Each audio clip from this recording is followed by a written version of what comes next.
जो आपने heart attack बोला ना, तो अभी बहुत सारे केसेस आ रहे हैं ना, स्पेशली बॉलीवुड में या फिर वैसे जगह पे, तो उनको वो जिम तो प्रॉपर करते हैं, प्रॉपर हेल्थ फ्रीक है, फिजिक उनकी अच्छी है, पर वो ज्यादातर कार्डियक अरेस्ट से जा रहे हैं। तो ये भी कोई रीजन है? मतलब देखिए, बहुत सारे रीजन है। मैं हमेशा ये बोलता हूँ कि अच्छा, मैं कई योग गुरु को ये भी देखता हूँ बोलते हुए, जैसे ही किसी को हार्ट अटैक आता है, कार्डियक आता है या ब्रेन स्ट्रोक पड़ता है, तो कुछ लाइंस, कुछ क्लिप्स में बहुत ज्यादा देखता हूँ, जैसे कि अरे इसको ये सब हो गया, ये ना बाहर से तो मजबूत थी, अंदर से मजबूत नहीं थी। ये अंदर बाहर का सीन आपको तभी समझ में क्यों आता है जब बंदा मर चुका होता है। या तो अगर इसके पीछे एक्चुअली कोई बहुत बड़ा साइंस है तो फिर तो परमानेंट इसको लागू कर दो ताकि कोई मरे ही ना। लेकिन जैसे ही कोई मर जाता है तो आप रोटी सेकने आ जाते हो सब लोग अपनी अपनी, नहीं इसका प्रॉब्लम ये नहीं था, ये वो जो इंजेक्शन लेती थी ना उसकी वजह से ये सब हुआ था। पहले तुम्हें पता था? पहले पता था, वो इंजेक्शन बैन क्यों नहीं किया गवर्नमेंट ने? अगर इतना ही बड़ा प्रॉब्लम सिर्फ उस इंजेक्शन से, मेरा कहने का मतलब इन शॉर्ट मैं एक चीज कहूं कि हार्ट अटैक हो, ब्रेन स्ट्रोक हो, पैरालिसिस हो, कैंसर हो, ट्यूमर हो, रोड एक्सीडेंट हो, प्लेन छत से गिर जाए मुंह पे, कुछ भी, वो कभी भी किसी को भी हो सकता है। उसके ऊपर किसी का कोई कंट्रोल नहीं है। और कोई कहता है मैं योगा करता हूँ, मैं 200 साल जीऊंगा, तो जब आपका टाइम आएगा तब आपको भी देख लेंगे आप 200 साल कैसे जी सकते हो। तो ये तो एक चीज है। मैं बहुत फ्रैंक रहता हूँ इन चीजों को लेके और बहुत प्रैक्टिकल भी रहता हूँ कि कभी भी किसी को कुछ भी हो सकता है। अच्छा। मेरे को नी पेन हो सकता है, लेकिन अगर मैं योग कर रहा हूँ तो मैं रिकवर जल्दी कर जाऊंगा, ये पक्की बात है। मेरे को बैक पेन हो सकता है, लेकिन अगर मैं प्राणायाम करता हूँ तो बैक पेन से हील करने की ताकत जल्दी मिल जाएगी। अब 32 साल की उम्र में ब्रूस ली तो मर गया, ब्रूस ली से ज्यादा मजबूत है क्या हम? वो एक पंच कर देना पास से किसी को तो बहुत दूर जाके गिरेगा इंसान। ऐसा इंसान 32 साल की उम्र में मर गया।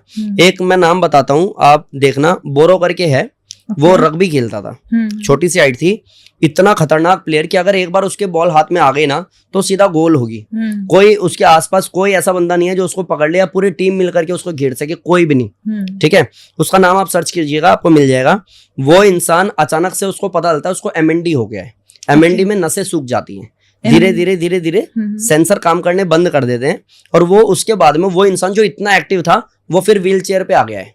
और वो मैच देखने जा रहा है क्योंकि उसका शौक है, तो उसको व्हील चेयर पे यूं उठाया जा रहा है। उसके शरीर में कुछ बचा नहीं। अभी मैंने उसका लास्ट जो वीडियो देखा, अब उसका डेथ हो गया है। तो एक इतना एक्टिव और फिट बंदा भी मर गया ना। अब तुम क्या कहोगे, बाहर से मजबूत था, जो इंटरनेशनली कुछ बहुत अच्छा कर रहा था, लाइक युवराज सिंह, उसको कैंसर कैसे हो गया? वो तो टीम इंडिया के लिए खेल रहा था ना, वो तो अच्छी प्रैक्टिस करता होगा, खूब पसीना बहाता होगा, उसको कैसे हो गया? तो कुछ चीजें ना हम लोग जबरदस्ती अपना प्रोडक्ट लॉन्च करने के चक्कर में ये बोल देते हैं कि इसको ये इसलिए हुआ है। अगर इसलिए हुआ है तो आज के बाद किसी को नहीं होना चाहिए, रोक के दिखा दो तुम। क्लियर हो रहा है कि नहीं हो रहा है? ज्यादा फंस नहीं रहा। तो ये चीज समझना पड़ेगा आपको। बट अगर मैं ये देखता हूँ कि बॉलीवुड में इतना ज्यादा क्यों है, या मैं देखता हूँ कि टॉप ग्रेड के जो लोग हैं जिन पे पैसा बहुत तगड़ा है, उनमें ही इतनी सारी बीमारियां क्यों हैं, तो आप मेरा जो अपना एक्सपीरियंस रहा है उसको एक बार समझने की कोशिश कीजिएगा। जो रोड पे रह रहा है, क्या उसको शुगर बीपी थायराइड है? जो रोड पे रहता है लेबर, नहीं, उसको बैक पेन और सर्वाइकल है? जनरली नहीं होता, ज्यादातर लोगों को नहीं होता। जिस रेशो की हम बात कर रहे हैं, इक्का दुक्का तो निकल ही जाएगा।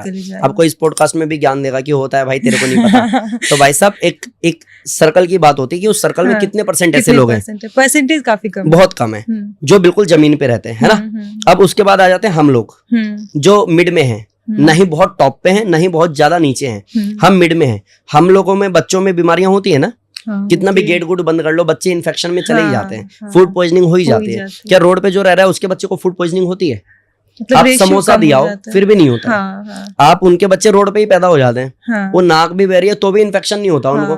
आप जाके समोसा दियाओ, बोलो मेरे घर में पार्टी थी, क्या वो आपको रोड पे रह रहा है इंसान ऐसा बोलता है क्या? नहीं, हम लोग सब लोग फास्ट पे चल रहे हैं, सॉरी हम लोग डाइटिंग पे, ऐसा तो ड्रामा तो नहीं करते ना वो।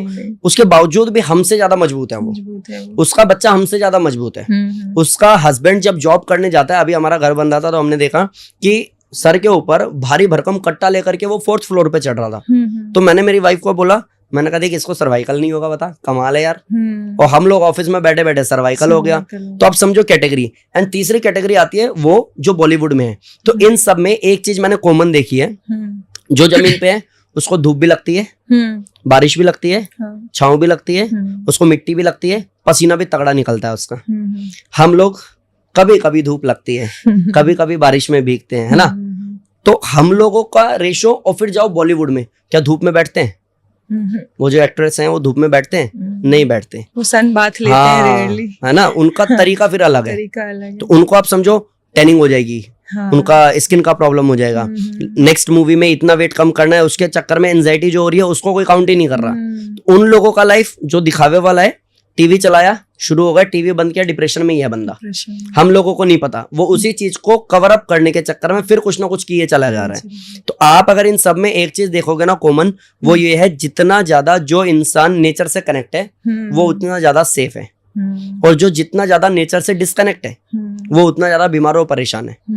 इनको लास्ट टाइम धूप में कब घूमे ये लोग? कब इन्होंने बारिश में खुल के नहाया है? कब ये दांत फाड़ के खूब तेज हंसे हैं? शायद नहीं। और हम में देखोगे तो रेशो है, बट फिर थोड़ा कम है। और नीचे देखोगे ये हंसते भी हैं, रोते भी हैं, खेलते भी हैं, गिरते भी हैं, लड़ते भी हैं, पढ़ते भी हैं, सब काम करते हैं। ये हमसे ज्यादा स्वस्थ है। आप जाके बोलो अल्सरेटिव कोलाइटिस है क्या तेरे को? उसको लगेगा भाई कौन सी गाली दे रहा है इंग्लिश में, उसको पता ही नहीं है ये सब कुछ। अब उस बंदे को जिसने पढ़ा नहीं, लिखा नहीं, समझा नहीं, आपको मैं जैसे बोलूंगा कि मैम कोई ऐसा बताओ ना हम बीमार क्यों पड़ते हैं, तो आप कहोगे सर लाइफ स्टाइल खराब होने की वजह से। मैं कहूंगा और कोई रीजन, आप कहोगे डाइट अच्छी ना होने की वजह से। इनका लाइफ स्टाइल हमसे ज्यादा अच्छा है, जो रोड पे रह रहे हैं हमसे ज्यादा अच्छी लाइफ जी रहे हैं? नहीं। हमसे ज्यादा अच्छी डाइट लेते हैं क्या? नहीं। लेकिन उनका इम्यूनिटी बहुत मजबूत है, क्योंकि वो नेचर से जुड़े हुए हैं। और ये जो टॉप पे बैठे हैं नेचर से जुड़े हुए नहीं है। तो कभी भी कुछ भी होता है तो कोई बड़ी बात नहीं है, क्योंकि अंदर से तो आप एक्चुअली कमजोर हो। बट इसका मतलब ये नहीं है कि भाई लाइक कैसा होता है ना, कि अगर मैं ये कहता हूं कि बॉलीवुड में अगर कोई खूब मेहनती था और कम एज में वो एक्सपायर हो गया, तो इतना वो ध्यान देता था, इतना ज्यादा कॉन्शियस था, वो तो जिम भी जाता था। अगर वैसा इंसान नहीं बचा तो इससे अच्छा खाते पीते मरेंगे हम तो। कई लोग ऐसी बात करते हैं। तो ये पूछो, रोड पे एक्सीडेंट होता है, रोड पे लोग मरते भी हैं, तो क्या आप पूरे परिवार के साथ उठ करके जाओगे ट्रेन के आगे कटने के लिए? ये क्या नॉनसेंस बातें कर रहे हो आप? आप कम से कम हेलमेट तो पहनोगे, आप सीट बेल्ट तो लगाओगे, आप कोशिश तो करोगे प्रोटेक्ट करने की खुद को। तो अगर आपको लगता है कि टॉप पे बैठे हुए लोग, जिन लोगों की हम फोटो लगाते हैं, पोस्ट करते हैं, जिनको आप अपना आइडल मानते हैं, ऐसा अगर कोई बंदा मर जाता है तो मुझे डिप्रेशन में जाना है या मुझे और ज्यादा मजबूत होने की कोशिश करना है, वो हम डिसाइड करें। लोगों को एक लूप फॉल मिल जाता है तो उनको अपना सेफ जोन दिखता है कि खाते पीते मरेंगे, जब वैसे मरना है तो ऐसे ही सही। इसके पीछे कोई सेंस नहीं है। तो आप इतना कर सकते हो कि सप्ताह में एक बार धूप में बैठ सकते हो, सप्ताह में एक बार छत पे जाकर के फैमिली के साथ में जब कोई बारिश हो तो नहा सकते हो, छांव में बैठ सकते हो, बच्चों के साथ बच्चा बन के खेल सकते हो। स्ट्रेस किसको है, एंजाइटी किसको है, डिप्रेशन किसको है? वो इंसान जो किसी को कुछ बोल ही नहीं पा रहा है। आप सोचो, अगर मैं कहता हूँ मेरे को एंजाइटी है, किस बात की है? यार मुझे ऐसा लगता है ना मेरे पे ज्यादा टाइम नहीं है। ये तू सोच के बैठा हुआ है, क्यों? क्योंकि शायद तूने कोई वीडियो देख ली है, शायद किसी को तूने पढ़ लिया है। क्योंकि एंजाइटी मेरे दादाजी को तो नहीं थी, एंजाइटी मेरी नानी को भी नहीं हुई अभी तक, तो ये तेरे को कैसे हो गई? कहीं तो सुना ना ये वर्ड तूने। तो आपको ये समझना पड़ेगा कि इस लूप में एक्चुअली फंसे रहना है या फिर मेहनत करके बच्चों की तरह खेलते कूदते जीवन को जीना है, स्वस्थ जीना है और स्वस्थ चले जाना है, वो आप डिसाइड करो। अब इस चीज को लोग और ग्लोरीफाई करते हैं, मतलब एंजाइटी और डिप्रेशन तो ऐसा लगता है हर एक बंदे को, हर एक बंदे मतलब हर एक लोग ऐसे ही बोलते हैं कि एंजाइटी है, डिप्रेशन है। जब तक वो क्लिनिकली प्रूव नहीं हो जाता कि आपको है, तब तक बोलना भी नहीं चाहिए। आई थिंक वही आप अट्रैक्ट करते हो जो आप बोलते हो। मैं ऐसा कहता हूँ कि एंजाइटी, डिप्रेशन ये कहीं ना कहीं ठीक है, जिन लोगों को प्रॉब्लम है, प्रॉब्लम इन द सेंस मेरी छाती भारी हो रही है, मुझे अच्छा नहीं लग रहा, समझ में आता है कि आप थोड़ा परेशान हो, समझ में आता है, आपको स्ट्रेस है, समझ में आता है, वर्कलोड बहुत है, समझ में आता है। बट इसकी वजह से मैं मर जाऊंगा, इतना ज्यादा सोचने की आपको जरूरत नहीं है, क्योंकि जब आपका टाइम आएगा तो सोचने का मौका ही नहीं मिलेगा। सुसाइडल थॉट्स तक नहीं जाने चाहिए। तो इसीलिए मैं कहता हूँ हमेशा कि आप अनुलोम विलोम शुरू करो, क्योंकि अनुलोम विलोम बैरिकेड करेगा ऐसे किसी नेगेटिव थॉट्स को। और आप ये कह पाओगे कि पहले बहुत ज्यादा प्रॉब्लम होता था यार, अब बहुत ठीक लगता है, क्योंकि अब आप प्राणायाम कर रहे हो, सोचने समझने की शक्ति मिल गई है, पॉजिटिविटी आ गई है, ऑरा बन गया है, एनर्जी आ गई है। इसीलिए तो योग करना है कि अगर आपने किया तो आप स्वस्थ हो पाओगे। राइट। और योग मतलब अपने आप में नेचर है, योग का मतलब ही जुड़ाव है।